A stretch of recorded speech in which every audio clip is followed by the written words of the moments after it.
Toe het hy vir almal gesê, as iemand agter my aan wil kom, moet hy homself verloon, elke dag sy kruis opneem en my volg. Lukas 9 vers 23. Die probleem is ons het baie mense wat 'n goeie verhouding met die kerk het, maar nie 'n goeie verhouding met God het nie.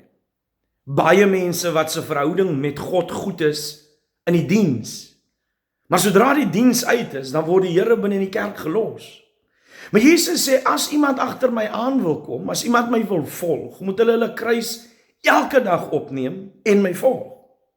Jy kan nie net in die kerk bid, maar die res van die week hoor die Here jou stem nie. Jy kan nie net in die kerk Bybel lees, en die res van die week hoor die Here by die huis nie jou stem nie. Weet jy dat baie mense net in die kerk bekeer is? Niemand by jou werk weet jy is bekeer, en niemand in die familie weet jy is bekeer. Ons is net in die kerk bekeer, en dis verkeerd. Jy moet 'n verhouding met God hê, nie met die kerk nie.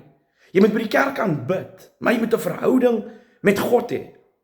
En as jy 'n verhouding met die Here het, moet dit beteken dat jy elke dag moet bekeer wees. Jy moet by die huis bid. Jy moet by die huis Bybel lees. Jy moet 'n verhouding met God hê.